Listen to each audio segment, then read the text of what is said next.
لو مش بتعملي الحواوشي بالطريقة دي فانت فايتك كتير جدا. النهاردة هعمل لك الحواوشي ببهاراته وكل اسراره وتركاته، كمان هسويهولك بطريقتين، على الطاسة وفي الفرن كمان.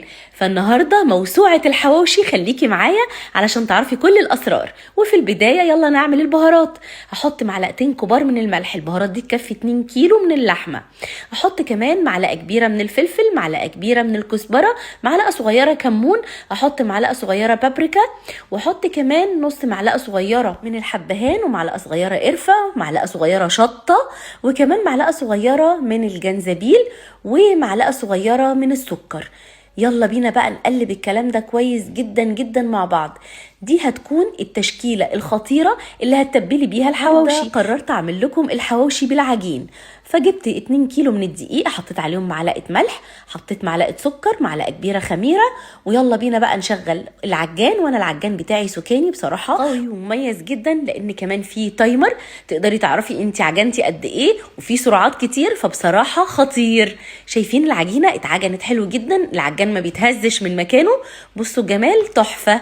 وهنا بقى هنحضر طبق التخمير، طبق كبير هندهنه زيت، احط فيه العجينة، ادهن وشها زيت بالشكل ده، ويلا بينا نغطيها وندفيها، نحطها في مكان دافي كده علشان تخمر ويتضاعف حجمها. ويلا بينا على خلطة الخضار. انا عاملة 2 كيلو لحمة مفرومة النهاردة، فهحط عليهم بقى حوالي 6-7 فصوص من الثوم، كيلو ونص من البصل، احط ربع كيلو من الطماطم، واحط ربع كيلو من الفلفل ما بين الحامي والبارد.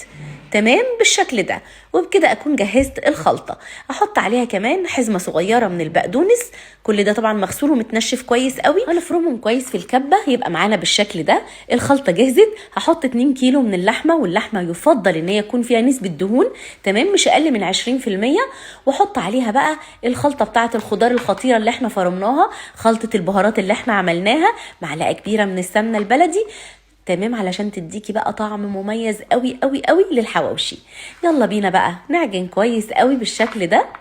هايل. وبكده خلاص الحواوشي بتاعنا بقى جاهز، والخميرة كمان اشتغلت والعجينة خمرت بالشكل ده. كده كمان العجينة جهزت. لاحظتوا ان انا عملت 2 كيلو دقيق على 2 كيلو لحمة، وده المقدار المظبوط. تقدري طبعا تقللي الكميات على حسب راحتك. هنا العجينة الخمرانة هبتدي اقطعها لكور صغيرة، وزن الكورة حوالي 50 جرام. تمام، حلو قوي، ممكن 50-60 زي ما تطلع معاكي كده، ظبطيها.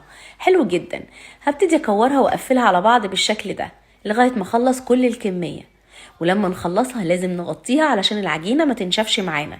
شايفين، بنكورها وبندخلها على بعض كده عشان تبقى ناعمة من الوش. خلاص دهنت زيت في الصاج ورصيت وغطيت. ويلا بينا بقى ناخد الكور الاولانيه اللي احنا كورناها، نبدا بيها. هنفردها بالشكل ده، افردها رقيق، تمام، واحط بقى معلقتين من الحشوه بتاعه الحواوشي، واقفل كويس، وابتدي افردها وطبطبها كده شويه. يلا نعمل تاني. بصوا، يبقى بنفرد الكوره، بحط في النص معلقه كبيره مليانه من الحشوه. عايزه اقول لكم ان البهارات اللي احنا عاملينها النهارده تجنن، لازم تجربوها. بصوا الجمال، تحفه بالشكل ده. وهكذا لغايه ما نخلص كل المقدار. شويه ممكن نحشيهم بالجبنه، يعني احط الحشوه بتاعه اللحمه واحط شويه من الجبنه الموتزاريلا واقفل عليها. ويلا بقى نسوي الاول في الطاسه. بحط معلقتين 3 من الزيت، تمام، وارص كده وغطي. اهم حاجه نغطي علشان اللحمه تستوي. ومن وقت للتاني هنقلب تقليبه لغايه ما الحواوشي يستوي من ناحيتين وياخد اللون الذهبي الخطير زي ما انتم شايفين بالشكل ده. تحفه، تسويه سهله وسريعه ونتيجه 10/10. نقدر كمان ان احنا نسوي في الفرن، ان انا احط بقى في الارضيه بتاعه الصاج زيت، وادهن وش الحواوشي كمان زيت كويس جدا. ويلا بينا بقى ندخل الفرن علشان نسوي. لو انت عندك الفرن ده فبتهدي النار من فوق كده علشان يطلع معاكي مستوي ومتحمر حلو قوي فوق وتحت. اما لو الفرن العادي بتاع البيت فعلى اعلى درجه حراره، وحطي في الرف الوسطاني. كده خلاص خلصنا. مش قادره اقول لكم الحواوشي قد ايه روعه. بصوا الجمال بقى، عيش غني كده ولذيذ، طعمه حلو قوي، محشي بخلطه لحمه تجنن يا جماعه. الخلطه المصريه اللي على اصولها. عملنا مع بعض البهارات النهارده عشان تشوفوها قد ايه خطيره وسهله، تقدري تحتفظي بيها كمان. بصوا الجمال، بصوا بصوا بصوا بصوا، تحفه. والجبنه بتمط والدنيا خطيره.